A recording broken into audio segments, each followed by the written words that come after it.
കഴിഞ്ഞ ദിവസം ഫാമിലിയുമൊത്ത് ഡിന്നർ കഴിക്കാൻ വേണ്ടിയിട്ട് ഒന്ന് പുറത്തുപോയി.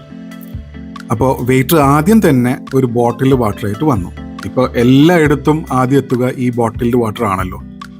എനിക്ക് ചെറുതായിട്ട് തൊണ്ടവേദന ഉള്ളതുകൊണ്ട് ഞാൻ വെയിറ്ററിനോട് കുറച്ച് ചൂടുവെള്ളം കൊണ്ടുവരാൻ പറഞ്ഞു. അപ്പോൾ ഇത് കേട്ട് എൻ്റെ മകൾ അവൾക്ക് ബോട്ടിൽ വാട്ടർ മതി എന്ന് പറഞ്ഞു. പിന്നെ ആ തനതായ ആ Gen Z style, how do we know this hot water is clean എന്നുള്ളൊരു ചോദ്യം. അപ്പോൾ ഇത് കേട്ടപ്പോൾ ഞാൻ അവളോട് ചോദിച്ചു, മോളെ, നിനക്ക് വേണ്ടത് ഇന്നത്തെ വെള്ളമാണോ അതോ മുൻപെപ്പോഴോ പാക്ക് ചെയ്ത വെള്ളമാണോ എന്ന് ചോദിച്ചു. മോൾ ആകെ കൺഫ്യൂസ്ഡ് ആയ പോലെ.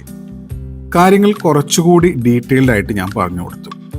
ബോട്ടിൽഡ് വാട്ടർ ഒബ്വിയസ്ലി പ്രീമിയം ആയിട്ട് തോന്നും, പക്ഷേ അത് എത്ര നാൾ മുമ്പ് പാക്ക് ചെയ്തതെന്ന് നമുക്കറിയോ? ആദ്യം ഫാക്ടറിയിൽ, പിന്നെ വെയർഹൗസിൽ, പിന്നെ ട്രക്കിൽ, പിന്നെ ഷെൽഫിൽ, അങ്ങനെ എത്ര നാൾ കഴിഞ്ഞിട്ടാണ് നമുക്കിത് കിട്ടുന്നതെന്ന്. അപ്പൊ തർക്കിക്കാൻ എന്നോണം അവൾ ചോദിച്ചു, ഈ റെസ്റ്റോറൻറ്റിലെ വെള്ളം നല്ലതാണെന്ന് പപ്പക്ക് എങ്ങനെ അറിയാം? അതിന് മറുപടി എന്നോണം തന്നെ ഞാൻ പറഞ്ഞു, ഈ സെയിം വെള്ളമാണ് ഇവര് കറിയിലും സൂപ്പിലും റൈസിലും എല്ലാം യൂസ് ചെയ്യുന്നത്. അത് നമ്മൾ കഴിക്കുന്നില്ലേ?